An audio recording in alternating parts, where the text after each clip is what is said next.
Okay, so let's see if this works. How are you, Lara? I hope you've had a nice weekend. What I've like I said, I was going to make a short little video for you, so I'm just recording locally via Zoom. I'm going to screen share, and I'm going to share a screen from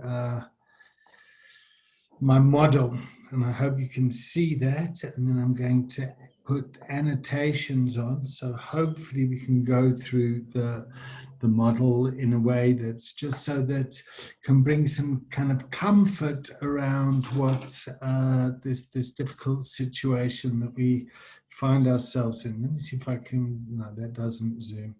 Okay, let me just undo that. All right, so let's start off with me. Yeah, let's just make it. I start off here and I'm in the center, and my name's David, and I sit in the environment of crisis, chaos, and conflict. And this is a systemic intervention. And the systemic intervention is one where I come into an environment that's in crisis, chaos, and conflict to try and move, to use coaching as a skill set to shift the culture from a culture of addiction, which is where the problem is, towards a culture of recovery. And then we use coaching to do that. And I'm sorry if I'm speaking to the converted. Okay, so at the moment, the system is in a culture of addiction. It's in crisis, chaos, and conflict. There's been an employee that's important to the organization. Their role is very important to the organization. Their role is, they fulfill their role very well. They function very well in their role. However, there has been for whatever reason, there's been an admission into a facility for mental health, and how do we bring that person back into the workplace environment? And the people that have been impacted the most in this environment currently have been the family members. Yeah, and we've spoken to the family members, and we've spoken to the partner, or possibly the ex-partner, but basically the partner, I'll just put a P there, has had enough. Yep. And then there's also a friend, a close friend, that is also part of the family, the community. And these two have a relationship with the individual. And along that relationship can, in the extreme unhealthy space, it can be a codependent relationship. In a complete isolated space, that relationship is independent. Each person's an individual. That's why treatment's good, because it separates and it breaks the dynamic between the person within the family and the person, the adults that's got the problem. Yep. So we in treatment are looking at that tension between the client and the family members. Okay. And in this scenario, there's a lot of kind of anger and frustration and fear, and we've had enough, and I'm really scared that this person I'm going to come home and find this person dead, which is a fear that is common in every family. Yeah, so that's an uncommon fear. The other side of it is the workplace environment, which is where we find you. Yeah, and here we have Lara, and let's just put you in there as OD/HR. Yeah. And you were the person that phoned me, so I have a relationship with you, and it's how can I support you in bringing some recovery back to the system? How can we reduce the crisis, chaos, and conflict, and to start the process of reintegrating the person, yep, into their role, and for them to take responsibility to be able to fulfill that role and to function from that role. And what happens in organizations, often there's a lack of accountability. Yeah, so these are the consequences of your behavior. And this is how we're going to hold you accountable. And in poor performers, that's easy to performance manage.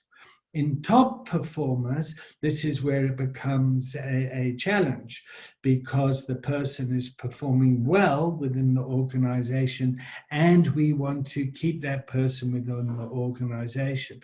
So there's often a lot of fear, is did we cause this problem? So when we move to thinking like, is this our fault? What we've done is we're moving away to a kind of a family perspective where we're kind of thinking with our hearts, which is a great thing to think of with care and well-being. But we need to look at it from the family perspective and get some sort of acceptance that unless this person takes responsibility for their mental well-being, there's not a lot we can do. All we can do, the goal that we're looking for in this environment is detachment. Has each person been able to kind of detach? So in spite of what happens to the ones that I love, I'm in a place of like, I've done the best that I could, or we've done the best that we could. And the acceptance is as harsh as it is, people die from this. And the majority of people don't die, by the way. And then there are 3 C's that the family members need to understand to break away from that kind of codependent behavior.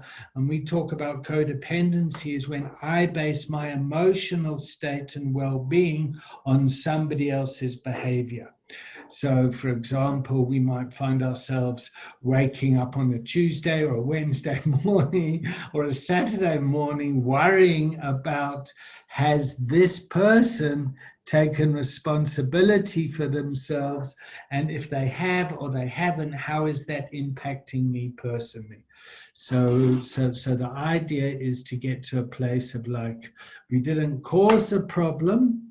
Yeah, so this person doesn't have the problem because of the workplace environment or the family environment or because of a childhood divorce. We can't control the problem as much as we'd like to. We can't kind of lock people up, and people have to take responsibility, and we can't cure it. So that's from the family perspective. What needs to happen, which often doesn't happen in the family side of things, is the workplace environment, and often that is what is the cost. So in a typical family, the love might come from a mother, and I know this sounds stereotypical, and the money comes from the father. Like, oh God, we've got to pay for treatment again. How much cash have I got to shell out to sort this problem out? Yeah. Anyway, that's the kind of the dynamic that we have in families and in the workplace environment, and what we need to be able to skill up in the culture of recovery. Yeah. Within the workplace environment or the family environment, is we need to be able to contain the problem. Like, this needs to be contained. This is, we need to do something here. We need to confront it, and we need to commit to the solution. So it's a process. And you can see we're already, this process has been going on for a while. It's taken time, and as part of the process, the time that it takes, the client over here, let me try and use another color to make sense of the chaos. You can see how when you look at it systemically, the chaos builds up. But unless this person starts to take responsibility for their recovery and to understand it's a process of up and down behavior. Now, there's great research that comes out of Australia, and you can find it, I think it's from Voices and Faces of Recovery, where they researched people with long-term recovery, which means long-term abstinence, which is about 5 years. So anyone who can stay abstinent for 5 years is considered someone in long-term recovery. That people that are in long-term recovery, the first year is often up and down, and there's trial and error. And this is where we're finding ourselves at the moment. Our client that we care about, that we are supporting, and we want them to take action for their recovery. How can we support you? How can we provide care? How can we be compassionate? And how can we be cooperative? And in the past week or so, we have done all that. As an organization, we've managed to contain the problem, we've managed to confront it, and we've managed to say, we are committed to support you. However, there needs to be accountability in place to manage the risk of the organization. We need to look after this. We need to get the maximum return on our investment in our well-being. So this is what I've been kind of thinking about and dancing with this whole week. Now, I'm going to save this picture. Yeah, let's see. And let me clear all drawings. Okay, and so we're back here. Now what I want to do is talk about continuums. So here we have the client, and the client's view of the problem.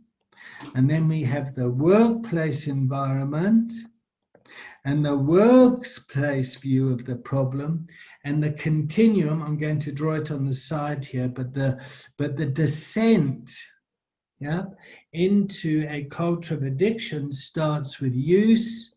This is normal behavior. Everyone does it. It's part of our culture. People misuse. We all misuse alcohol sometimes, and then some people abuse it. And there's lots of alcohol abuse that happens. But the challenge is when somebody becomes dependent. So you go mad.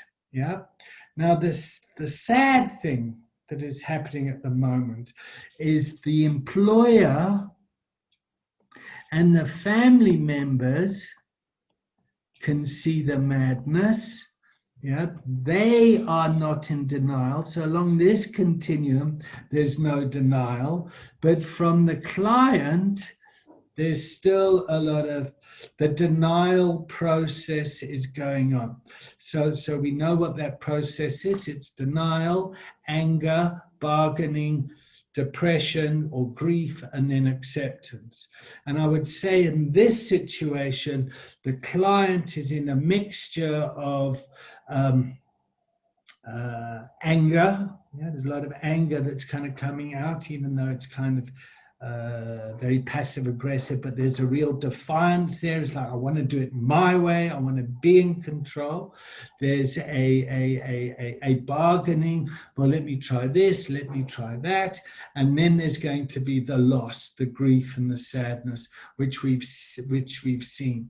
And what we would like to have done as a facility is to hold that person in that space so they can start to look at the grief and the sadness and the loss.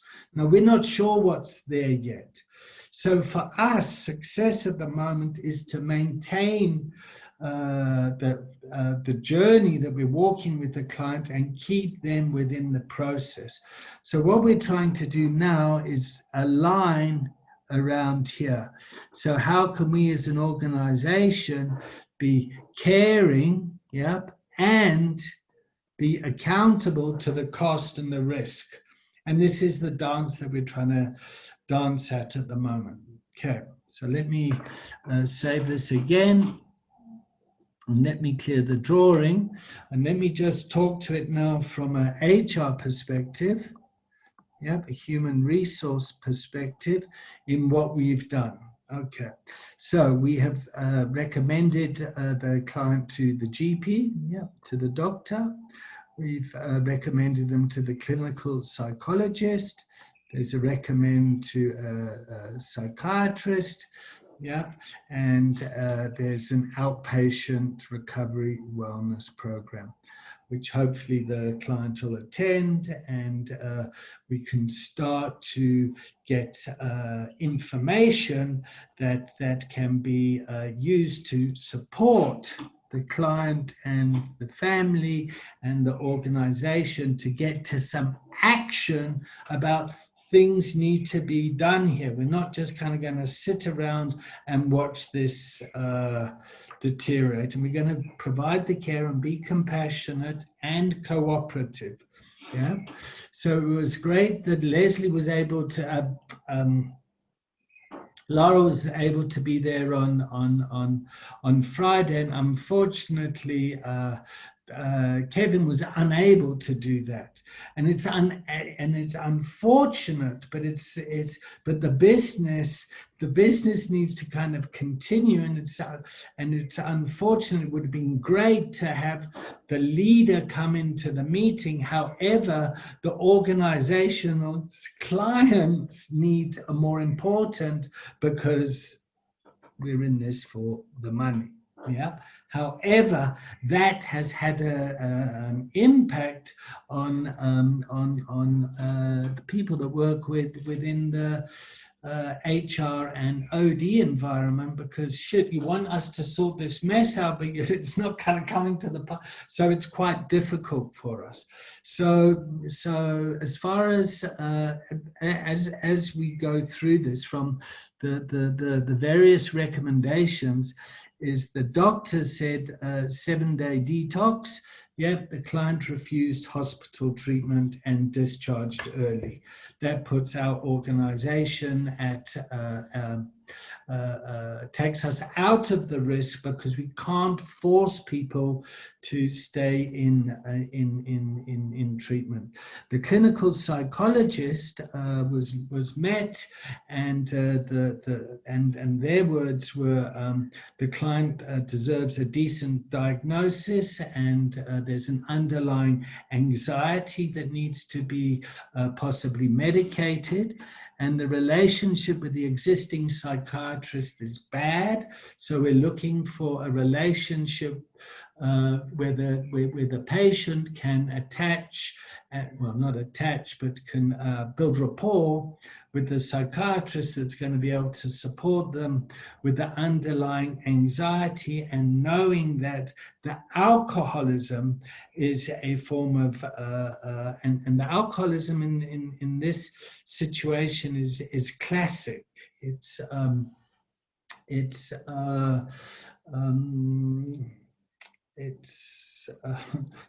yeah, I mean, it's not such a complicated case. I mean, the person needs to stop drinking. When the person drinks, and problems happen. What's happening though is the drinking is happening at home, in the home environment. So it's not impacting the workplace environment yet. Yeah, and this is something that we're going to have to walk along and go along on a journey, for want of a better word.